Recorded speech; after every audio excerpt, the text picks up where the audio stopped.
welcome to the deep dive. So you're maybe a new entrepreneur, you're looking around, and co-working spaces, they've probably come up. Definitely. It's a pretty big decision finding that, that right environment to really help what you're building grow. Yeah, absolutely. You need more than just like a desk and Wi-Fi. You're hunting for something that actually helps you grow. Hmm. And to help figure this out, we actually found a really useful blog post. It's from Brand Nook. They run a co-working space in Indianapolis. Oh, okay. Brand new. Yeah, and they've shared some key advice. So our mission today, basically, is to pull out the important stuff from their article, give you some real actionable things to think about. Got it. Okay. So Brandnick starts off by talking about how popular co-working has become, especially, it seems, with millennial and Gen Z entrepreneurs. Right. It seems like there's this real pull towards places that feel, supportive, Yeah. collaborative. Yeah, getting away from working totally alone, maybe at home. Mm-hmm.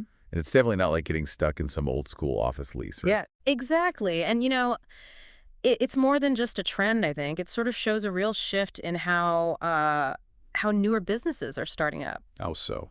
Well, for these generations, work and life aren't always these totally separate boxes.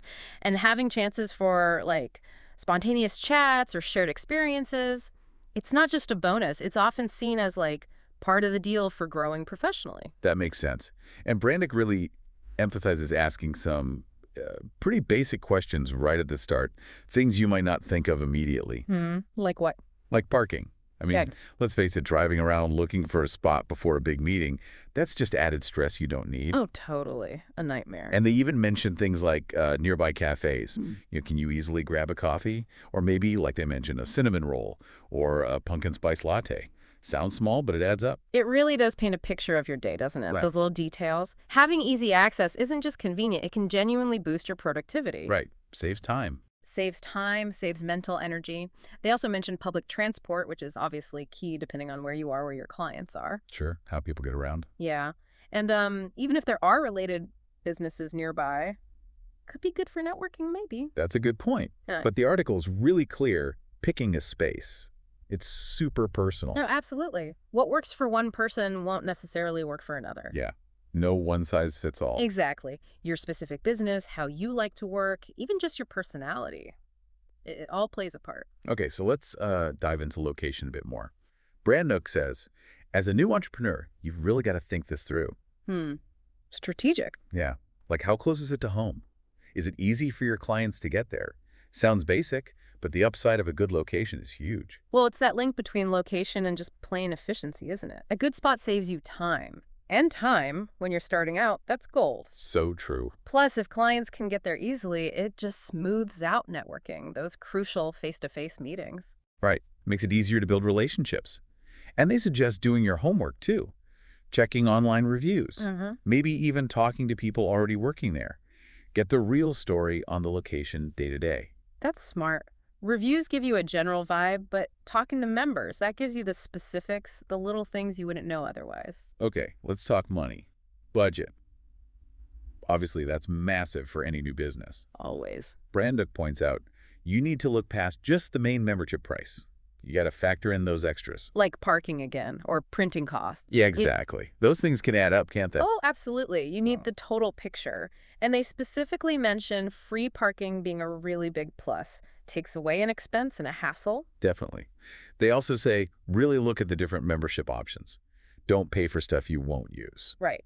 Choose what fits your actual budget and, how you'll actually use the space. Needs can change, too. Good point. Needs evolve. So understanding those tiers up front helps you make a choice that lasts, financially speaking. And I thought this was interesting. They mentioned one-day passes. Oh, yeah. Yeah, as a good option if you're really watching the budget. You get the professional space, the amenities, but without that big monthly commitment. That makes a lot of sense. If you only need that pro setting sometimes, maybe for client meetings or just a focused day away from distractions, Right. a day pass is super cost-effective, still lets you make a good impression. Okay, moving on. Amenities. This stat they mentioned really jumped out at me. Which one is that? A Fellows Workplace Wellness Trend Report said 87% of workers want better amenities. 87%. Wow. That's That's huge. It really shows how much these things matter now. Totally. It's not just a nice to have. No. And it connects directly to productivity, but also just well-being, right? Right. Brannock mentions the must-haves, of course. Good Wi-Fi. Can't live without it. Seriously.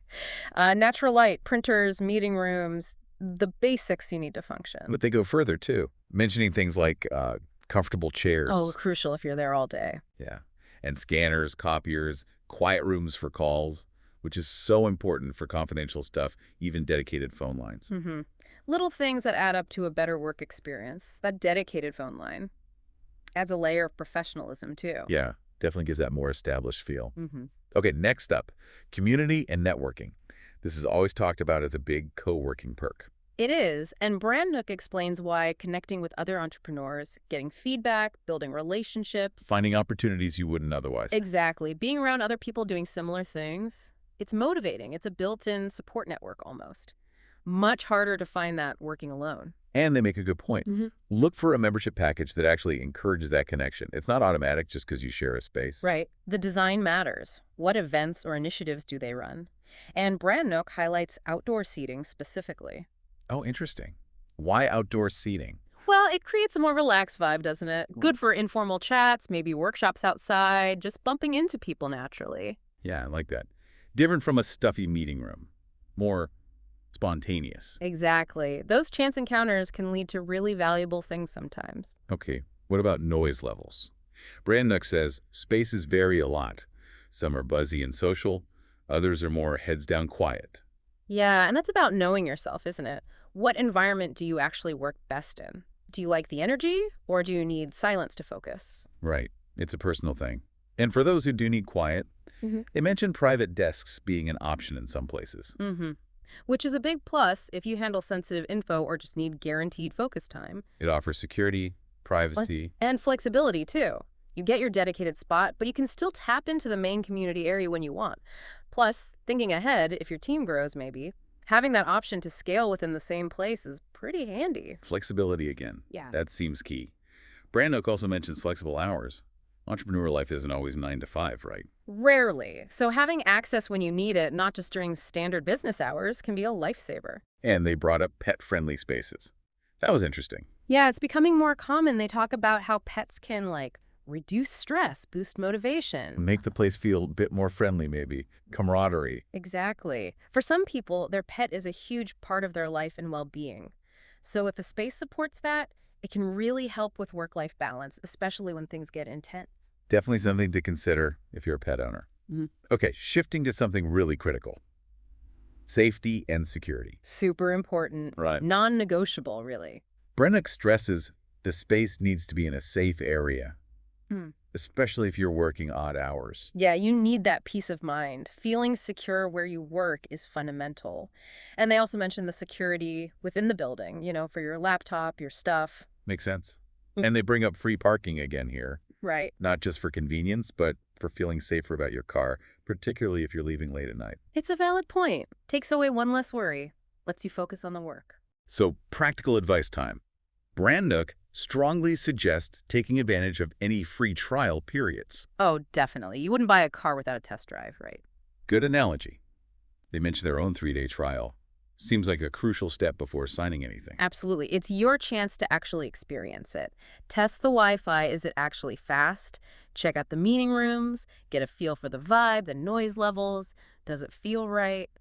And see if that 247 access they mentioned for private desks is actually easy to use during the trial. Exactly. And look at the other stuff, too. The kitchen, the lounge areas, the overall building security. How does it all fit into your potential workday? See if it supports how you actually work. And just your general comfort and well-being there.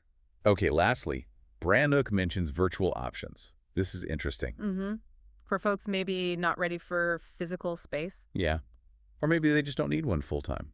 Some places offer services like a proper business address, mail handling. Right. And those virtual services can give you a boost in professionalism, credibility, without the cost of renting an actual office. So it's an affordable way to get a more established presence. Exactly, especially for very early stage businesses or remote first operations. Okay, so bringing this all together. Yeah. It really feels like choosing the right co-working space. It's about balancing a whole lot of things. It really is. You've got location, budget, amenities, community, noise, flexibility, safety. Don't forget trying it out first with a trial pass. Right, the trial pass, and even those virtual options as a starting point for some. It's about finding that sweet spot, where all your practical needs line up with an environment that actually helps you and your business grow. Well, that wraps up our deep dive for today, but here's something to maybe mull over as you're making your choice. We've talked a lot about the practical stuff, but think about this.